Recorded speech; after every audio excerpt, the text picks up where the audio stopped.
한 분야에서 오랫동안 종사했던 분들을 보면 그 분야에 대한 풍부한 경험과 또 깊은 지혜를 가지고 계십니다. 그래서 그런 분들의 지혜를 배우는 것이 참 중요하고 유익한 일이 되겠죠. 저희 아버지께서는 40년간 목회를 하셨습니다. 저도 목회자 자녀여서 아마 제가 중고등부 때 꿈마실이 있었다면 저도 아마 지원하지 않았을까 싶은데 받아주셨을지는 잘 모르겠습니다.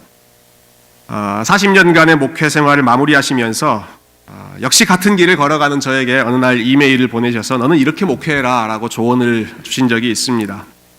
저는 당연히 기도 열심히 해라, 말씀을 열심히 읽어라 라는 말씀 하실 줄 알았는데요. 제게 주신 조언은 이것이었습니다. 교회에서 인사를 잘해라. 목회의 기본은 예의이고 그것은 인사를 잘하는 것에서 시작된다. 노회에서 선배 목사님들한테 인사를 잘하고 교회에서 성도들에게 인사를 잘하는 것이 목회의 첫 번째다. 그러면서 구체적으로 이렇게 덧붙이셨습니다. 너는 특히 키가 크니까 남들만큼 굽혀서는 표가 나지 않는다. 남들보다 더 굽혀야 인사하는 것처럼 티가 나니까 더 열심히 90도로 허리를 굽혀서 인사해라 라고 말씀을 주셨습니다. 오늘 예배 후에 제가 인사할 때는 훨씬 더 평소보다 굽혀서 인사를 드려야 될 것 같습니다. 한 가지 일, 한 가지 분야의 오랜 경험 또 오랜 지혜가 쌓인 분들의 베테랑들에게서 나오는 지혜는 쉽게 무시할 수 없는, 그냥 간과할 수 없는 그러한 큰 파워와 유익함이 있죠. 여러분, 오늘 우리가 함께 읽은 이 사무엘상 12장은 평생을 하나님과 동행하며 하나님을 위해 수고했던 사무엘이라고 하는 이 선지자가 마지막으로 이스라엘 백성들 앞에서 연설하는 그러한 내용입니다. 물론 이 연설을 하고 사무엘이 역사의 무대에서 사라지진 않았습니다. 13장, 14장, 15장, 16장 뒤로 가도 계속해서 사무엘이 등장합니다. 그렇지만 공식적인 자리에서 이제 이스라엘을 다스렸던 그 사사의 직무를 마무리하고 이제는 새로운 왕으로 세워진 사울에게 그 통치의 권한을 넘겨주면서 본인이 이 뒷자리로 물러나면서 마지막으로 해주는 그런 유언과 같은 연설인 것이죠. 머리가 새하여진 이 사무엘이 어떤 지혜를 그 백성들에게 나누어 줄지 우리가 함께 기대하는 마음으로 오늘 본문 안으로 한번 들어가 보면 좋겠습니다. 사무엘은 자신의 사역을 마무리하면서 두 가지 중요한 일을 했습니다. 먼저는 이스라엘의 첫 번째 왕이 된 이 사울 왕을 훈련하는 것이었습니다. 교육하는 것입니다. 우리가 지난주에 읽은 말씀 중에 다 살펴보지 못한 부분이 있었는데요. 지난주 말씀을 기억하신다면 이스라엘에서 제비 뽑기를 해서 사울이 첫 번째 왕으로 선출된 그런 내용들을 저희가 살펴보았습니다. 그 왕이 선출된 다음에 사무엘이 했던 중요한 일이 한 가지 있습니다. 10장 25절 조금만 앞으로 한번 가보시겠어요? 11장을 넘어서 10장 25절에 가시면 같이 한번 읽어볼까요? 10장 25절 시작.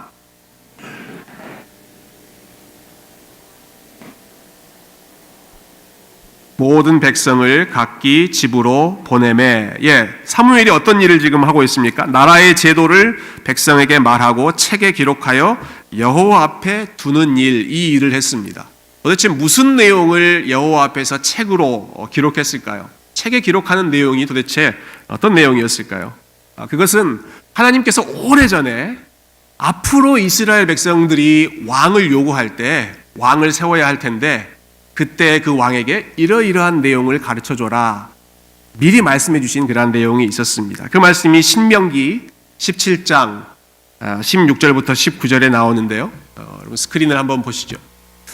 하나님께서 미리 왕 제도를 예상하시면서 주신 말씀입니다. 앞으로 왕이 될 자는 그는 병마를 많이 두지 말 것이요 병마를 많이 얻으려고 그 백성을 애굽으로 돌아가게 하지 말 것이니 이는 여호와께서 너희에게 이르시기를 너희가 이후에는 그 길로 다시 돌아가지 말 것이라 하셨음이며 그에게 아내를 많이 두어 그의 마음이 미혹되게 하지 말 것이며 자기를 위하여 은금을 많이 쌓지 말 것이니라.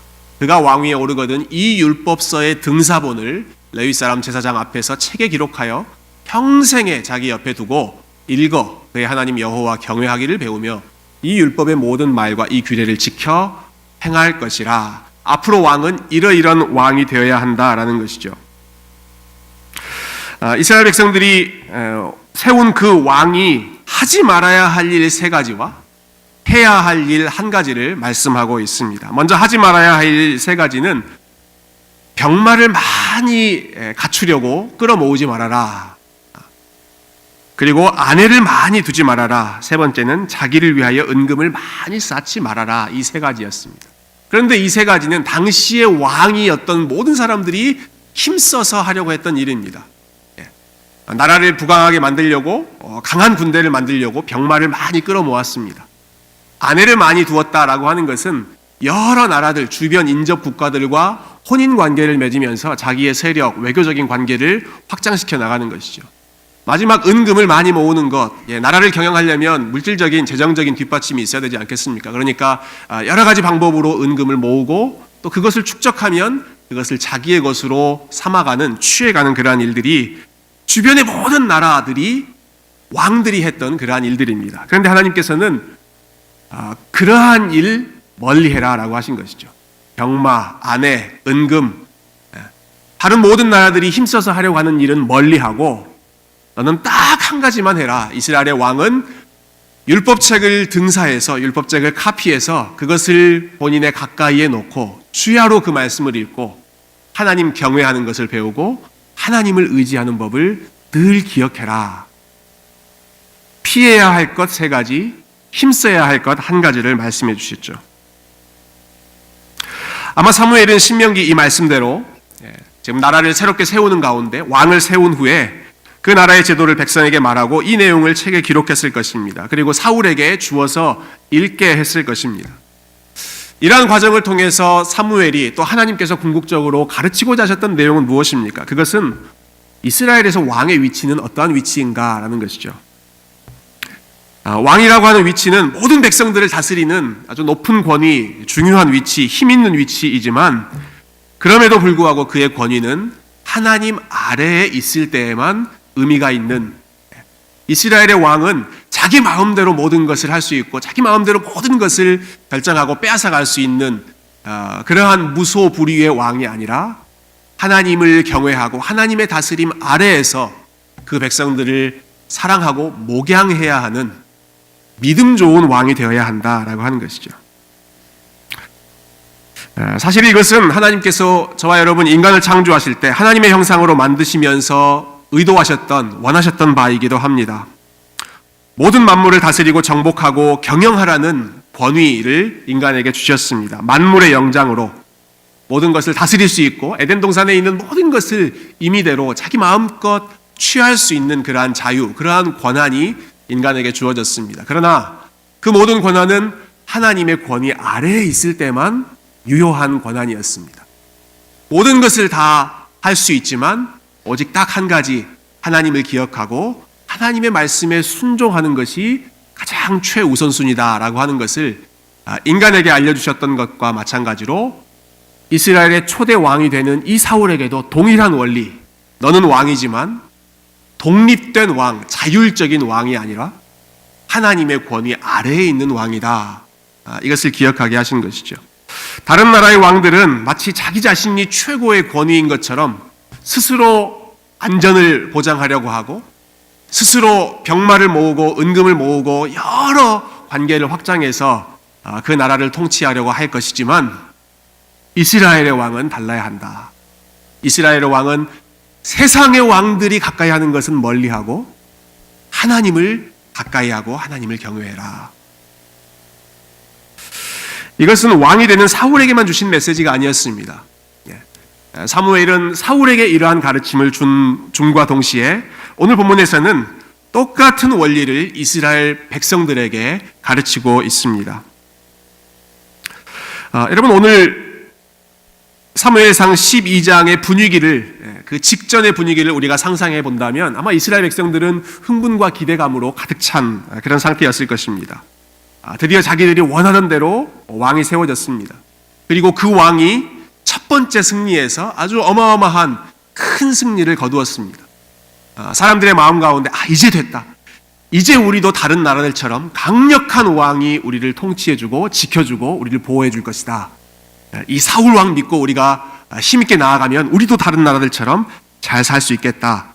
그 왕에 대한 기대가 하늘을 찌르듯 높이 솟아오르는 그러한 분위기였겠죠. 근데 바로 그때 이렇게 모든 사람들이 이 사울 왕에 대해서 주목하고 있을 때 사무엘은 이스라엘 백성들을 향해서 너희가 바라보아야 할 사람은 그 대상은 사울 왕이 아니라 하나님이다 라고 하는 그들의 시선을 하나님께로 돌리는 그러한 작업을 오늘 말씀을 통해서 사무엘이 해주고 있습니다. 먼저 사무엘은 이스라엘의 역사를 간략하게 회고합니다. 그러면서 지금까지 누가 인도해 주셨는지를 기억해라 라고 요청합니다. 그럼 8절 말씀 한번 보시겠습니까? 제가 한번 읽어보겠습니다. 야곱이 애굽에 들어간 후 너희 조상들이 여호와께 부르짖음에 여호와께서 모세와 아론을 보내사 그 두 사람으로 너희 조상들을 애굽에서 인도해 내어 이곳에 살게 하셨으나, 출애굽의 역사를 회고하는 것이죠. 이스라엘 백성들이 애굽에서 노예로 고통스러운 시간을 보내고 있을 때 그들이 하나님 앞에 간절히 부르짖었습니다. 하나님 도와주십시오. 너무너무 힘듭니다. 라고 간절히 부르짖었습니다. 그때 하나님께서 그들의 부르짖음을 듣고 그들에게 필요한 도움의 손길을 모세와 아론을 통해서 제공해 주셨습니다. 그러니까 출애굽이라고 하는 이 엄청난 구원 사건은 모세와 아론이 행한 것이 아니라 그 백성들의 부르짖음을 들은 하나님께서 베풀어 주신 은혜의 사건이었던 거죠. 마찬가지입니다. 그 후에 출애굽 이후에 이 백성이 가나안 땅에 들어간 이후에 그들이 하나님을 잊어버리고 살면서 또 여러 가지 어려운 순간들을 만날 때 하나님께서 또 저들을 도와주시는 그런 내용이 10절에 기록되어 있습니다. 백성이 여호와께 부르짖어 이르되 우리가 여호와를 버리고 바알들과 아스다롯을 섬김으로 범죄하였나이다. 그러하오나 이제 우리를 원수들의 손에서 건져내소서. 그리하시면 우리가 주를 섬기겠나이다 하매 여호와께서 여룻바알과 베단과 입다와 나 사무엘을 보내사 너희를 너희 사방 원수의 손에서 건져내사 너희에게 안전하게 살게 하셨거늘. 이 출애굽의 그 장면 8절의 내용과 똑같은 패턴입니다. 어려운 일이 있었습니다. 그 백성이 여호와께 부르짖었습니다. 부르짖는 소리를 듣고 하나님이 도움의 손길을 보내주셨습니다. 그러니까 어려운 일이 있으면 그의 백성들, 하나님의 백성들은 무슨 일을 하면 되는 겁니까? 부르짖으면 되는 겁니다. 하나님 앞에 도와주십시오라고 호소하면 되는 겁니다. 하나님 앞에 기도하면 되는 겁니다. 그런데 사무엘 시대 때, 사무엘의 그 통치 마지막 시대 때 이스라엘 백성들이 원했던 것은 블레셋이 자기들을 위협할 때, 또 주변에 암몬이라고 하는 족속들이 위협할 때 출애굽 그 이전의 모습대로 한다면 하나님 도와주십시오. 부르짖었으면 하나님께서 도와주셨을 텐데 그들이 하나님께 부르짖지 않고 무엇을 요구했습니까? 왕을 요구했습니다. 우리도 다른 나라들처럼 하나님 말고 좀 확실하게 눈에 보이는 그러한 왕이 우리를 강력하게 지켜주고 인도해주면 좋겠습니다. 하나님 말고 우리에게 왕을 주십시오. 왕을 세워주십시오. 이러한 요구를 했던 것이죠. 이미 우리가 살펴본 것처럼 그 요구는 왕이셨던 그 하나님의 자리를 밀어내려고 했던 이스라엘의 악한 요청이었습니다. 물론 하나님께서 그 요청을 허락해 주시기는 했습니다만 그것은 선한 요구가 아니라 악한 요청이었습니다. 그래서 사무엘은 오늘 연설하는 가운데, 설교를 하는 가운데 이 일이 얼마나 하나님이 싫어하셨던 일인지를 분명하게 짚어주고 말씀을 이어갑니다. 한 가지 특별한 사건을, 상징적인 사건을 통해서 하나님의 진노하심을 보여주고 있죠. 17절과 18절 말씀 한번 보시겠습니까? 오늘은 밀 베는 때가 아니냐. 내가 여호와께 아뢰리니 여호와께서 우레와 비를 보내사 너희가 왕을 구한 일 곧 여호와의 목전에서 범한 죄악이 큼을 너희에게 밝히 알게 하시리라. 이에 사무엘이 여호와께 아뢰매 여호와께서 그날에 우레와 비를 보내시니 모든 백성이 여호와와 사무엘을 크게 두려워하니라. 이스라엘에서 밀을 수확하는 때는 비가 오지 않는 그러한 건기입니다. 드라이한 시즌입니다. 그런데 갑자기 그날에 천둥과 번개를 동반한 큰 비가 내리기 시작합니다.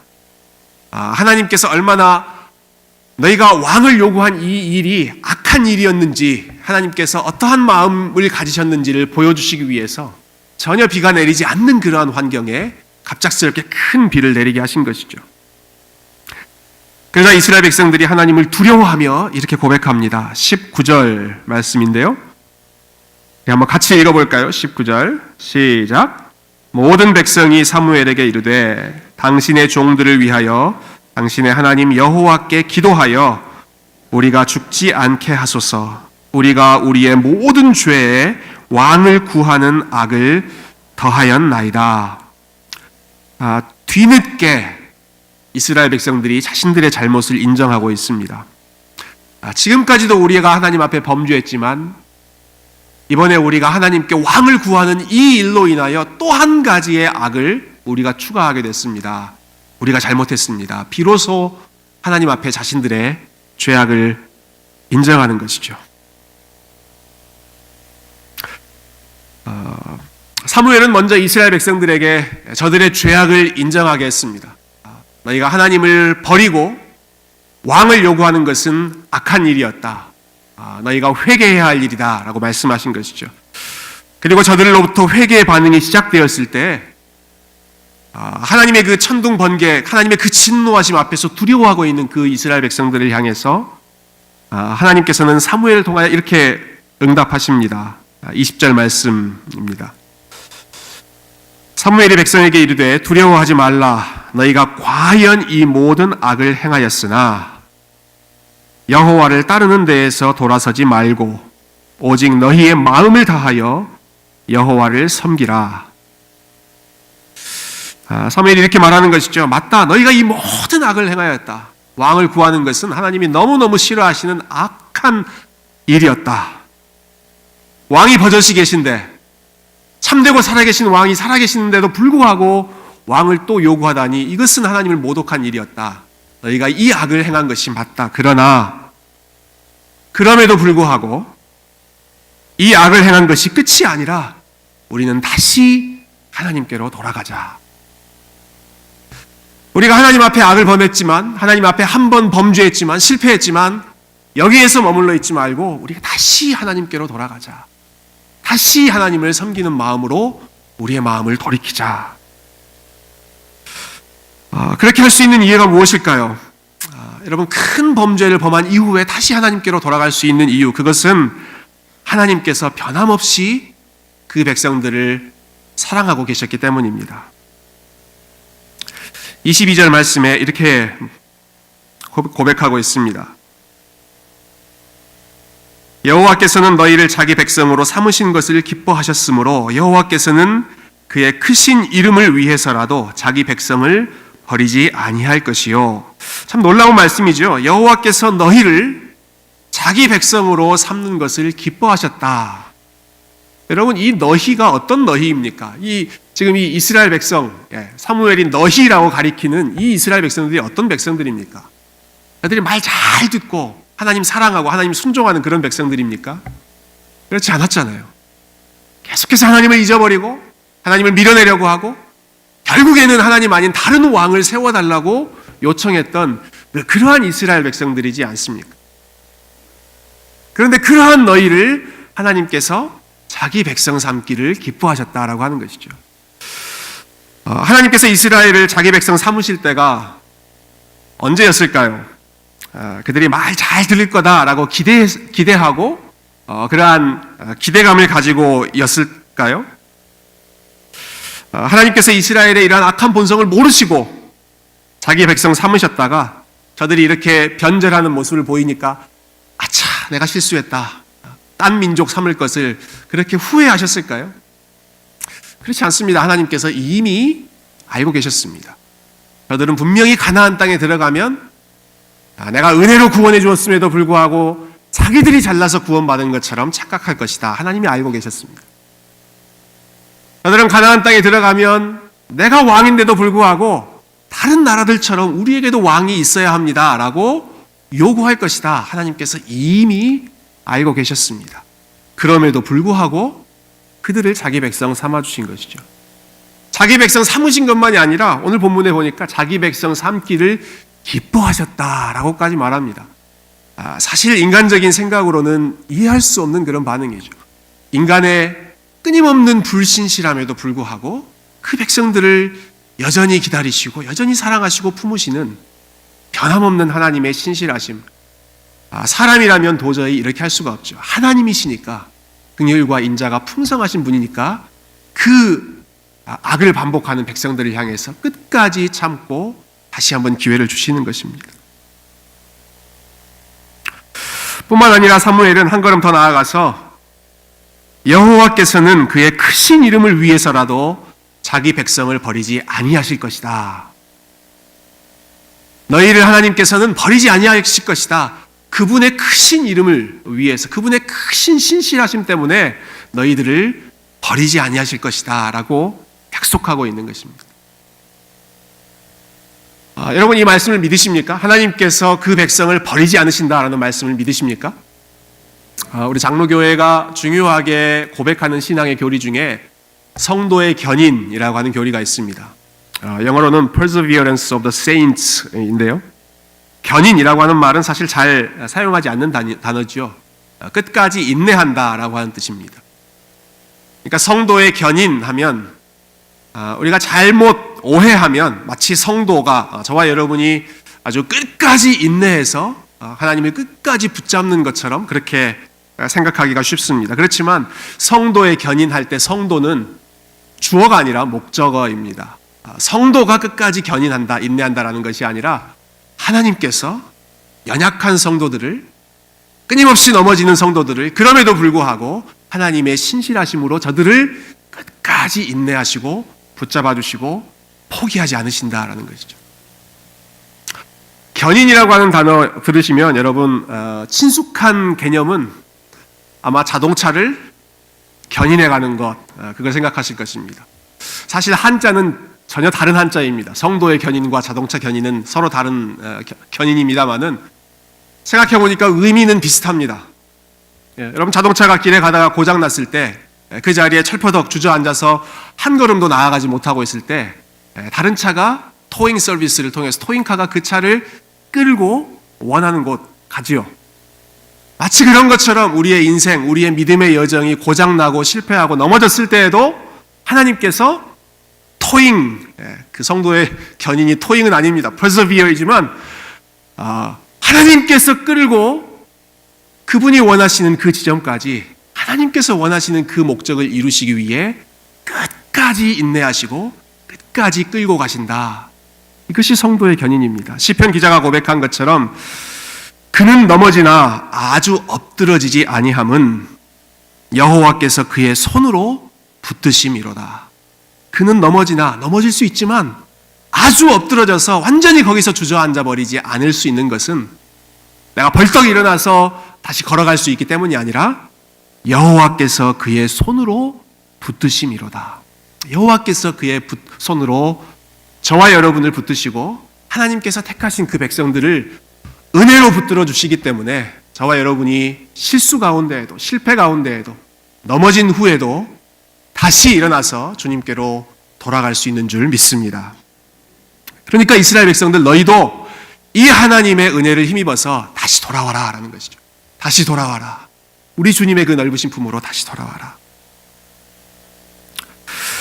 그들이 하나님께 돌아가기 위해서는 그들이 등을 돌려야 할 대상들이 있었습니다.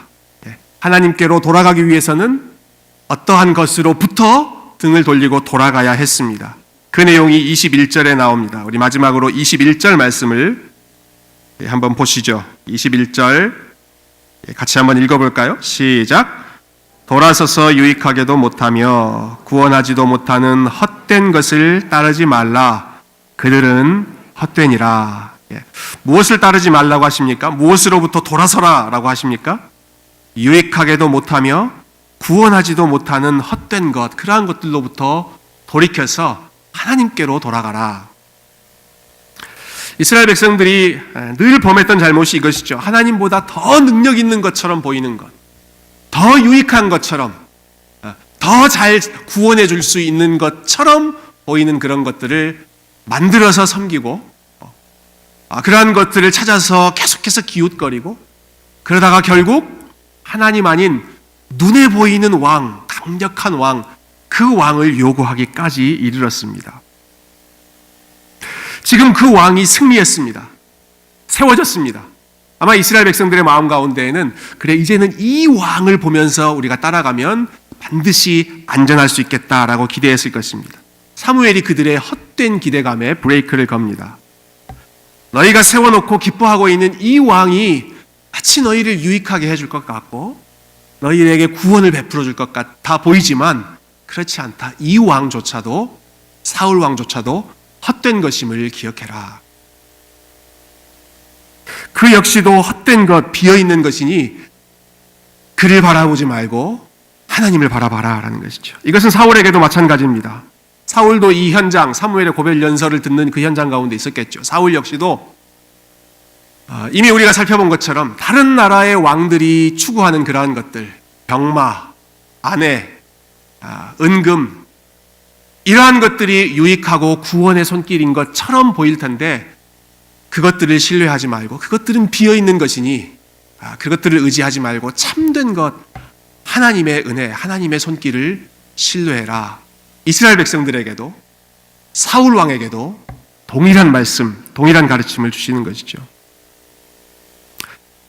우리의 삶에도 마찬가지입니다.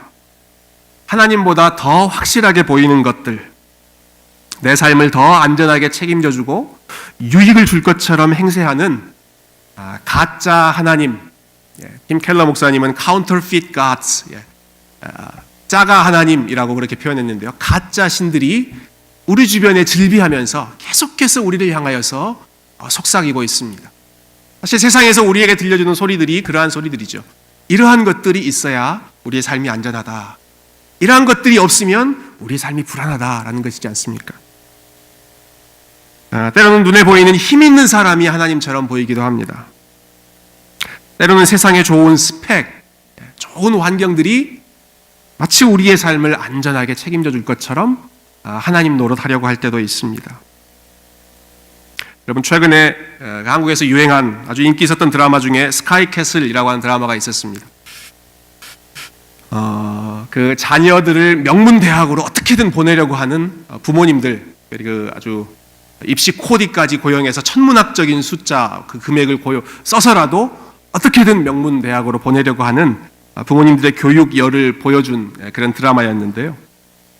저는 드라마니까 좀 과장하는 거겠지, 설마 저렇게까지 할까라는 생각을 했습니다만은 한국에서 오신 분들 얘기 들어보니까 현실은 더합니다라고 하시더라고요. 현실은 더합니다. 왜 그렇게 그 일에 목숨을 걸겠습니까? 그렇게 하면 우리의 자녀들이 안전하게, 유익하게 우리의 자녀의 삶을 끝까지 책임져 줄 수 있을 것처럼 그러한 시큐리티를 보장해 줄 거라고 생각하기 때문이죠. 눈에 보이는 재산은 어떻습니까? 여러분, 이러한 말 혹시 아십니까? 조물주 위에, 아시네요. 조물주 위에 건물주. 조물주, 하나님 위에 건물주. 가장 안전한 것은 건물이다라는 것이죠. 가장 우리의 노후를 혹은 우리의 삶을 안전하게 지켜줄 것은 건물, 결국은 부동산이다. 여러분, 이름도 얼마나 근사한지 모르겠습니다. 부동산, 움직이지 않는 재산, 절대로 흔들리지 않는 재산이라는 것이죠. 미국 사람들도 마찬가지입니다. 부동산 영어로 뭡니까? Real estate, 리얼한 것. 진짜 참된 에스테이트이 이거다. 모든 사람들의 생각이 똑같습니다. 부동산, 리얼 에스테이트 마찬가지죠. 여러분, 그것들이 다 악한 것이다 라는 말씀을 드리는 것이 아닙니다. 필요한 것입니다. 유용한 것입니다. 좋은 학교에서 공부하는 것, 열심히 공부하는 것 필요합니다. 저도 공부하는 것이 목표에 도움이 될 거라고 생각해서 여기까지 와서 오랜 기간 동안 함께 공부했습니다. 우리 교회에도 많은 청년들, 또 많은 우리 젊은 분들이 연구하며 또 실력을 쌓아가고 있습니다. 필요한 일입니다. 물질도, 재산도, 부동산도, 집도 다 필요한 일입니다. 그러나 그것들이 하나님의 권위 아래에 있을 때, 그리고 그것을 하나님께서 우리에게 맡겨주신 하나님의 영광을 위해서 사용할 수 있는 도구로 생각할 때는 그것이 우리에게 유용한 일이지만 그것이 리얼한 것이다. 이것이 참된 에스테이트다. 이것이 참된 시큐리티다 라고 생각하면 그것은 더 이상 우리에게 좋은 선물이 아니라 하나님의 자리를 리플레이스하는, 하나님의 자리를 밀어내는 우상이 되는 것이죠. 너희는 이 세대를 본받지 말고 마음을 새롭게 함으로 변화를 받아 하나님의 선하시고 온전하시고 기뻐하신 뜻이 무엇인지 분별하도록 하라. 여러분, 우리가 본받지 말아야 할 것, 우리가 본받지 말아야 할 이 세대의 생각은 그러한 눈에 보이는 것들이 우리의 삶을 유익하게 해주고 안전하게 지켜준다라고 하는 생각입니다. 그러한 속삭임에 귀를 막고 그렇지 않다, 우리의 삶은 하나님의 손에만 달려있다, 이것을 기억하는 것이 하나님께서 원하시는, 기뻐하시는 믿음인 줄로 믿습니다. 평생을 하나님과 동반하고 하나님을 위해 헌신했던 노 선지자 사무엘이 저와 여러분에게 들려주는 마지막 유언과 같은 말씀입니다. 너희는 여호와께로 돌아오라. 유익하지 않고 안전하지 않는 헛된 것을 멀리하고 유일하게 살아계시고 유일하게 너희를 사랑하시고 유일하게 너희의 인생을 책임지시는 주님께로 돌아오라. 저와 여러분의 삶이 오직 그 하나님의 손에만 온전히 믿음으로 맡겨드리는 복된 인생, 하나님의 백성다운 삶 될 수 있기를 주님의 이름으로 축원드립니다. 함께 기도하겠습니다.